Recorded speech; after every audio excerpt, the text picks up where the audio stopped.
Hello again. We're gonna do Catlateral Damage. And also, we're gonna talk about this list.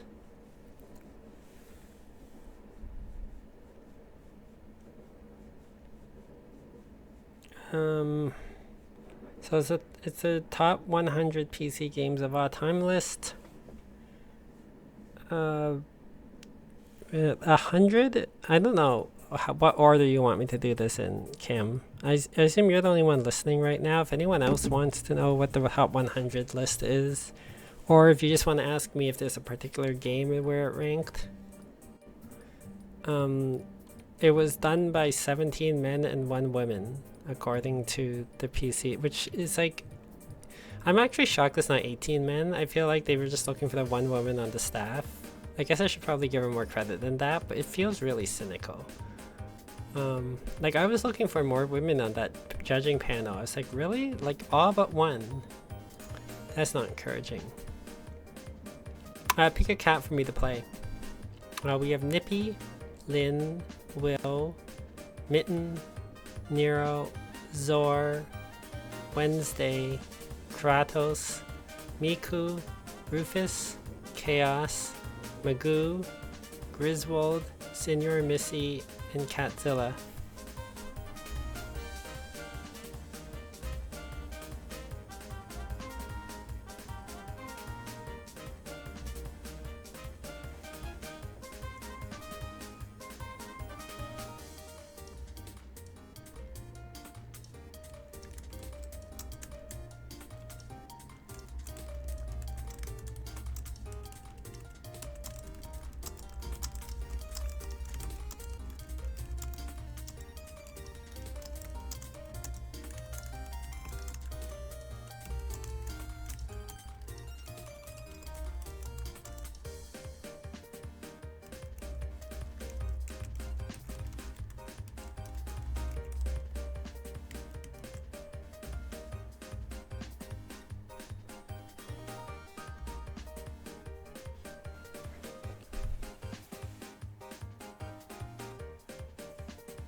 Is anyone watching?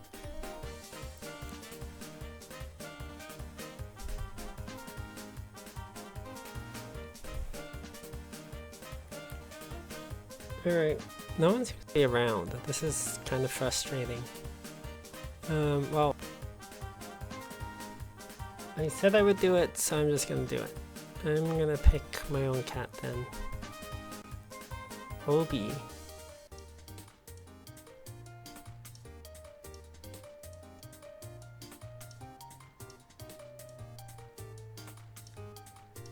I'll pick Lynn. Smart cat.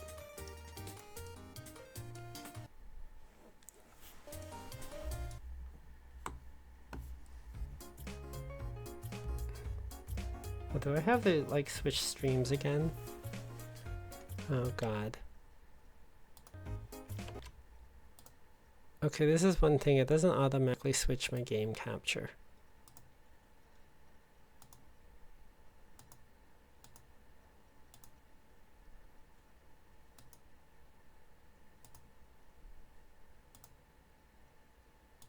Oh, that was what was happening because I changed it.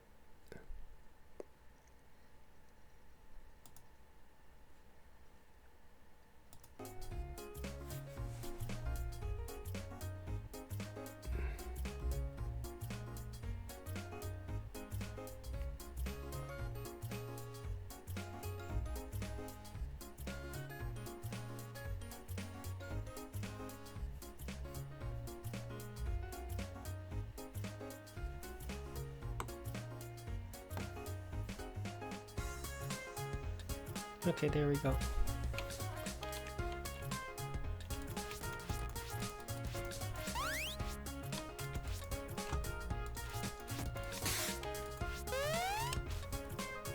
Okay, so if anyone's wondering, so PC Gamer released this this special for the top 100 PC games of all time. And I thought people might be interested in that. I have the list, if people are curious what's on it. Uh-oh, power outage. Why is everything running so slow today?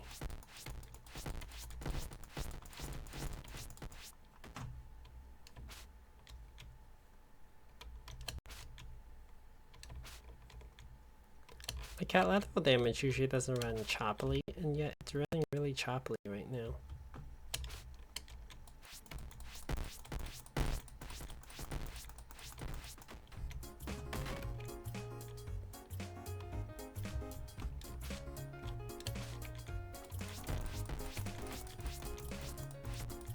It might have been like a problem when I had the power cord out and then I started it. I might have to restart my computer.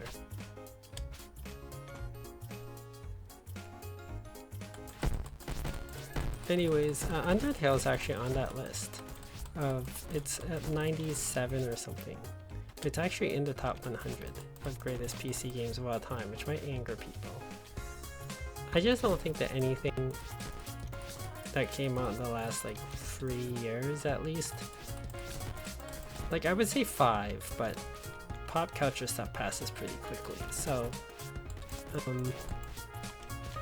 I feel like 3 is okay, but like anything that's come out in the last 3 years shouldn't be eligible for top 100 of all time lists just because there's such a recency bias.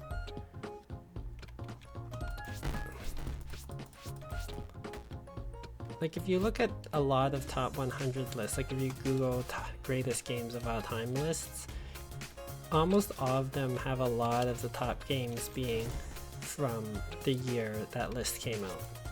Like the year Resident Evil 4 came out, if you look at the top 100 lists during those periods of time, Resident Evil 4 is like in the top 10. The same thing with like Grand Theft Auto San Andreas, Gran Turismo, whenever the next big AA game comes up, it's like, oh, it's the greatest game of all time because it feels like this is the most amazing thing ever. Like I remember when Resident Evil 4 came out and I also thought like, oh my god, I was also much younger back then, but I also was like, oh my god, it's the greatest thing ever. And if you asked me to make a top, like a 100 greatest games of all time list, it would probably have been there too. Again, I was a lot younger, so, but nowadays I wouldn't do it because nowadays I would be like, I need some distance from the game. Like Breath of the Wild right now would be on a lot of best games of all time lists. Is it going to be in 5 years? I don't know. Like even look at like how the perceptions of Wind Waker and Twilight Princess has changed and then changed again, because Wind Waker was like a fairly critically acclaimed game when it came out. People liked it, but there was a lot of complaints because they wanted like a darker follow-up to Ocarina of Time. They wanted adult Link. Oh, I didn't pay attention to the time at all.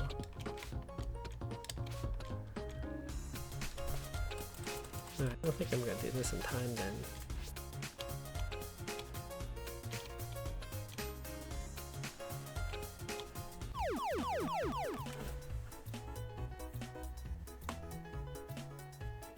Is the screen black? It's not black for me. I'm seeing stuff, aren't I?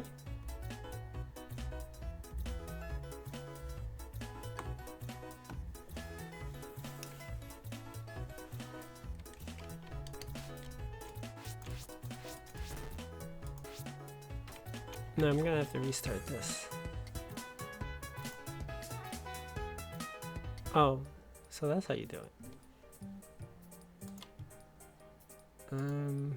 Because I wasn't paying attention to the time, so I just restart it. So,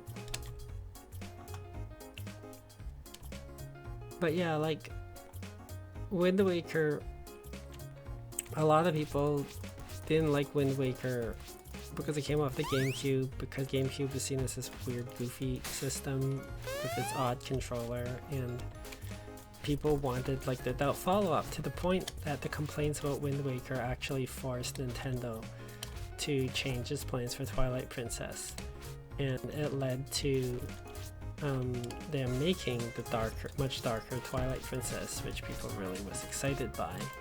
But and then like eventually Wind Waker was thought of much more favorably, and then Wind Waker HD came out, and then people started playing it. They kind of remembered how much like some of the flaws of Wind Waker, and they kind of like, I think opinion is moderated on Wind Waker now.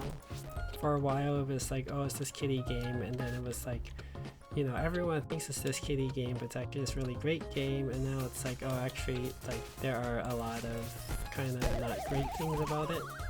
And especially Breath of the Wild, it's made everyone reevaluate the Zelda games again, and they'll probably reevaluate it again afterwards. Okay, I don't know what's going on with my thing today. Like, this is really choppy.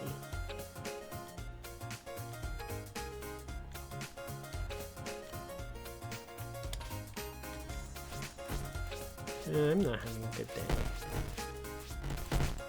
I woke up feeling really down and like my body was aching, and like this entire day I felt sort of groggy and depressed. I don't know why. Like, I don't know if the sleep meds I'm taking is having, like, it seems like every sleep med I take, if I stay on it too long, or even like, this isn't even too long, like a week, and then it starts to affect my mood. I guess because the fatigue just comes with depression so much for me.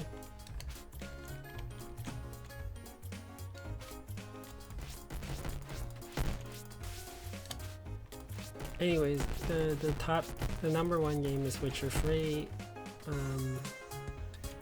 Portal 2 is underneath Overwatch, because I think Portal 2 is like 30 and Overwatch is 24.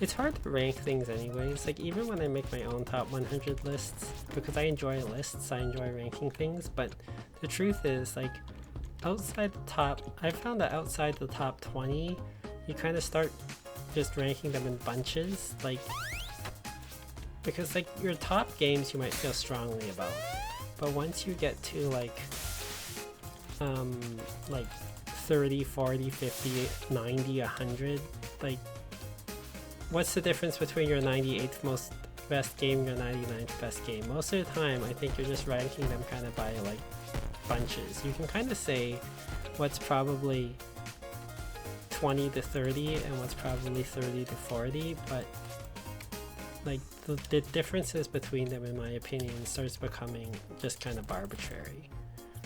Because after you get past like my 20 favorite games, like I can tell you, sure, these games probably rank over these other games, but I don't think I could tell you the difference of how I feel about my 45th favorite game versus my 46th favorite game.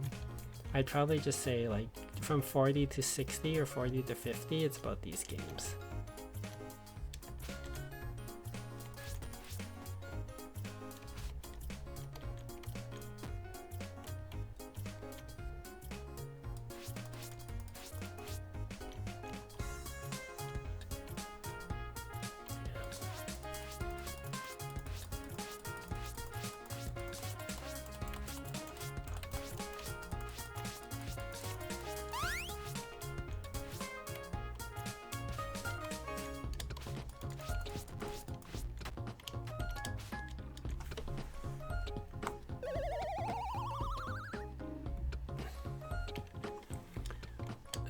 There is some nostalgia tripping. The problem is that you'd really have to play the games again, and you have to balance like the different eras, which is why I like ranking things. Like, I like ranking players of different eras in sports, even though people say it's like comparing apples to oranges. I like comparing apples to oranges.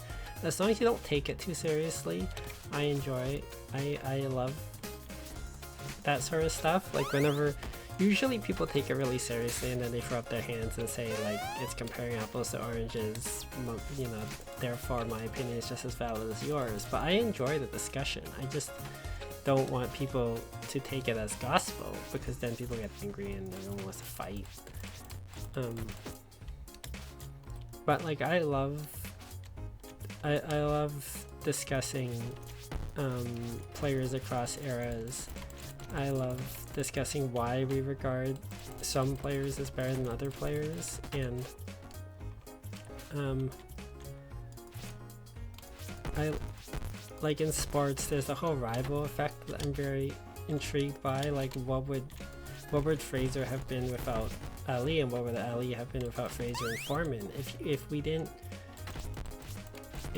regard Ali as having having a rogues gallery of interesting people that he's fought and we're able to like make it hard on him, what would we regard him as too? What would Federer have been if Nadal didn't show up?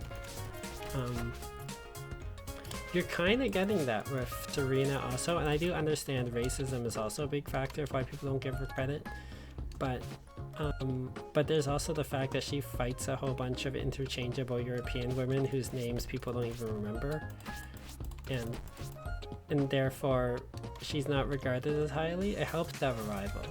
People like rivals. People like to feel that rivals kind of help define you. And so in the video games it's the same way, where it's like yeah, there's that nostalgia thing, there's a recency thing. I definitely think, like, for example, people are way more nostalgic for the Nintendo, the original Nintendo, than it probably deserves. Like, a lot of the games people obsess about were done much better in the Super Nintendo. And it's like how people have this nostalgia for the original series, and I do really love the original series. I watched it again, I think it still holds up, but like they did a lot of improved stuff when TNG once it started going, but whenever you make like, oh, a new Star Trek, everyone's like, it's gotta feel like the original series, or it's like the JJ Star Trek has to replicate the entire look of the original series that was limited by the technology of the time. Like, it becomes a little fetishistic to be like, oh, everyone's gotta wear these uniforms, the ship has to look like this. Like, if you look at even the actual original Star Trek movies, they changed the look of the ships and the uniforms. They changed the look of everything, and it still felt like Star Trek because it's not just about these superficial details that were often limited by the technology of the time. It's not like the reason the Enterprise looks like that or has those spinny cones or anything, or the reason people wear miniskirts is a remnant of the style of the 60s and stuff. It's not because this is a better way to do things, or things were done best when it's original. Ow. I don't know what's going on.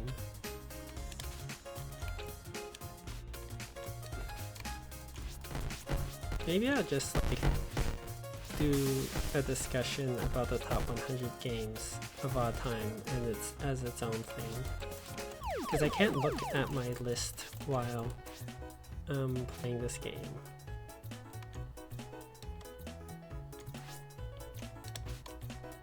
Uh-oh.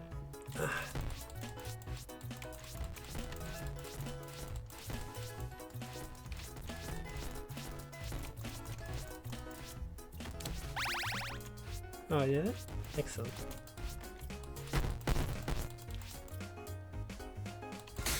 Sports is a great gateway drug.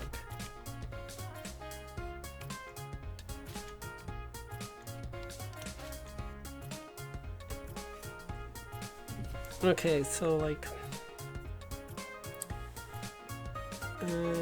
100 is Kentucky Route Zero, 99 is Warframe, 98 is Stay Hunger, 97 is Stardew Valley, 96 is Hotline Miami, 95 is Zork Grand Inquisitor, 94 is Dragon Age 2, 93 is Papers, Please, 92 is Undertale, 91 is Anachronox, 90 is Broken Sword, The Shadow of the Templars, 89 is City Skylines, 88 is Europa Universalis 4, 87 is Fallout New Vegas, 86 is Unreal Tournament 2004, 85 is Path of Exile, 84 is Company of Heroes, 83 is Psychonauts, 82 is Euro Truck Simulator 2, 81 is Towerfall Ascension, 80 is Super Meat Boy, 79 is Rising Storm, 78 is FTL, 77 is Curse of Monkey Island. The 76 is 80 Days. 75 is Stanley Parable. 74 is Nuclear Throne. 73 is Don't Starve. 72 is Return to Castle Wolfenstein. 71 is Mech Commander Gold. 70 is Final Fantasy 9. 69 is Doom 2. That's way too low. 68 is World of Warcraft. 67 is Far Cry 2. 66 is Burnout Paradise. 65 is Vampire the Masquerade Bloodlines. 64 is Life is Strange. 63 is Roller Coaster Tycoon 2. 62 is Homeworld Remastered. 61 is Diablo 2. 60 is Half-Life. 59 is Pillars of Eternity. 58 is Bioshock Infinite. 57 is Knights of the Old Republic. 56 is Hitman and Blood Money. 55 is Fez. 54 is Final Fantasy 14. 53 is Darkest Dungeon. 52 is Battlefield Bad Company 2. 51 is League of Legends. 50 is Max Payne. 49 is Valkyria Chronicles. 48 is Medieval 2 Total War. 47 is Hearthstone. 46 is Dragon Age Origins. 45 is Guild Wars 2. 44 is The Elder Scrolls 3 Morrowind. 43 is Arma Free. 42 is Terraria. 41 is Baldur's Gates 2. 40 is Command & Conquer Red Alert. 39 is Her Story. 39 is Her Story, really. 38 is Counter-Strike Global Offensive. 37 is Fallout 4. 36 is StarCraft 2. 35 is Stalker KOF Propagate. 34 is Planescape Torment. 33 is Resident Evil 4. Oh my god, really? Resident Evil 4 is that high for PC? 32 is Diablo 3. 31 is Crusaders Kings 2. 30 is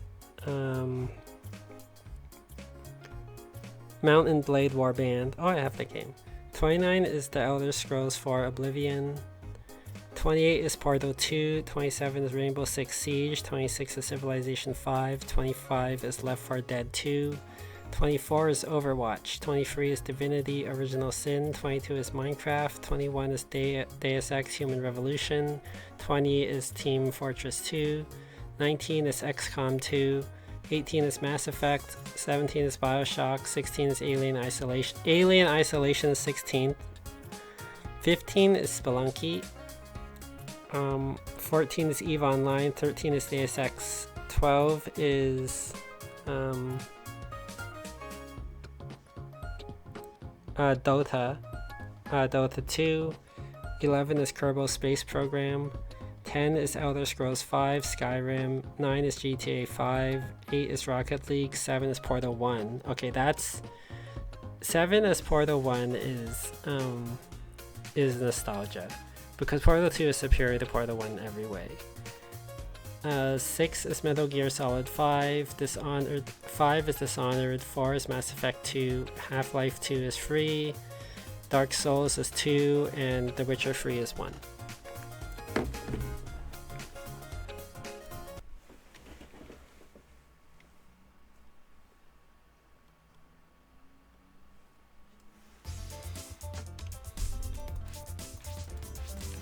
See, it's always interesting to try to balance like impact on this happens with a lot of things, right? Where people, like, in my opinion, Terminator 2 might actually be a better film than Terminator 1, but a lot of people will feel like Terminator 1 has to be there because it was the first one and there wouldn't be a second one without the first one. And I feel like that's the same thing with Portal. It's like, oh, it's so innovative and everything, and therefore its impact on gaming has to boost it above Portal 2, which did everything Portal 1 did but better. And in my opinion, if you were to give me what's, like, I tend to put a lot of sequels higher, like Super Mario Bros. 3 would be one of the best games ever. Super Mario 1 would not be. And yes, it innovated a lot. People really like Super Mario 1. Ooh, Moon Gravity. I love Moon Gravity.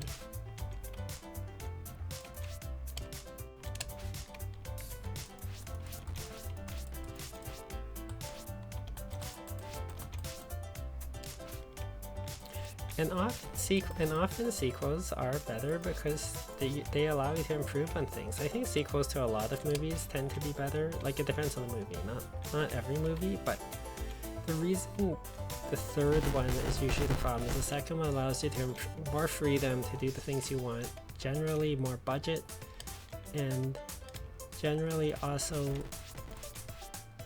like, it gives you you get to improve on all the things you did well and fix the things you didn't do well. And the third one is usually when you kind of flanderize a little too much. I've actually written like an online story.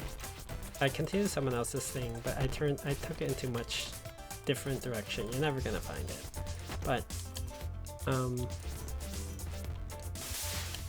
but yeah, like the first one, I kind of did my own thing while sticking to what the original author did, and I was still asking for a lot of permission to do stuff.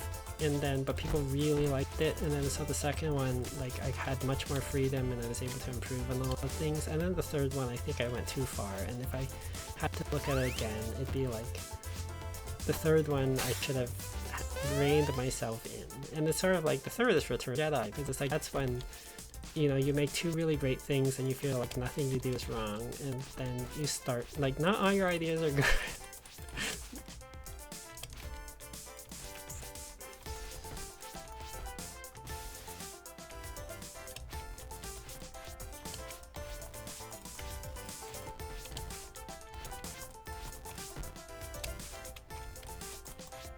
I'm running out of things to knock down. The cabin is always the one I seem to have the biggest problem with, because there's not a lot to knock down in the cabin unless I'm missing something.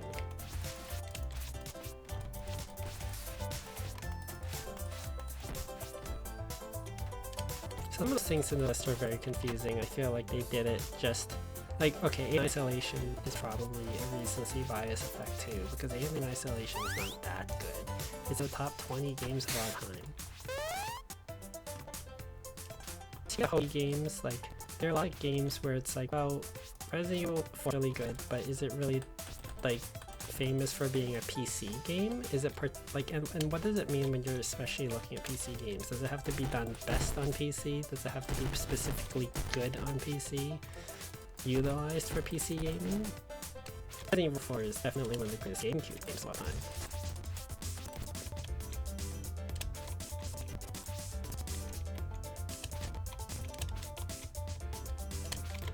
Ow.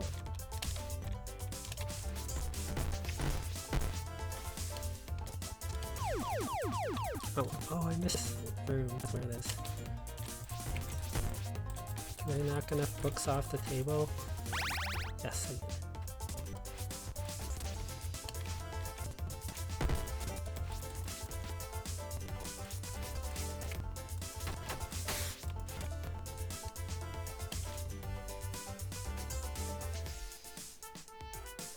That hilarious list. I love the impact argument list because number one's a game that has had basically zero impact. It took no new risks, introduced no new elements, which is an open world version of the first two games, and used a property that was well established by Sapkowski. Oh, Catlateral Damage has great music, yeah.